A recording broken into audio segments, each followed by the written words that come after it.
ஆண்டவர் என்ன சொல்கிறாருன்னா, எனக்கே இப்படி பண்ணியிருக்கிறாங்கன்னா உங்களுக்கு என்ன பண்ண மாட்டாங்க? சாத்தானே கர்த்தருக்கு விரோதமாக இவ்வளோ பண்ணுறானா, அப்போ நமக்கு எதிராக பண்ண மாட்டானா?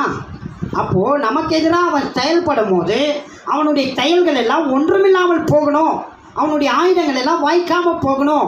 நமக்கு விரோதமாக எழும்புகிற பிசாசினுடைய காரியங்கள் அவைகள் தவிடுபடியாக ஆகணும். அப்படின்னா நாம் கர்த்தருடைய சமூகத்தில் காத்திருக்க வேண்டும், கர்த்தரை நோக்கி பார்க்க வேண்டும், கர்த்தரை நோக்கி ஜெபம் செய்ய வேண்டும். நம்ம பலனுள்ளவர்களாக மாறணும்னா அதற்கு கர்த்தருடைய உதவியை நாட வேண்டும். நம்ம மேலே ஆண்டவர் திட்டம் இருக்கிறது.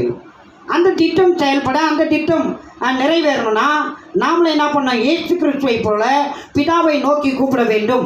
இயேசு கிறிஸ்து எப்படி எப்போதும் பிதாவோட ஒரு தொடர்பு, ஒரு ஐக்கியம், பேச்சுவார்த்தை எப்போதும் இருந்ததோ, அவரால் எப்படி நிறைந்திருந்தாரோ, பரிசுத்த ஆவினால் எப்படி நிறைந்திருந்தாரோ, நாமும் கூட பிதாவினால், இயேசு கிறிஸ்துவினால், பரிசுத்த ஆவினால் நிறைந்திருக்க வேண்டும்.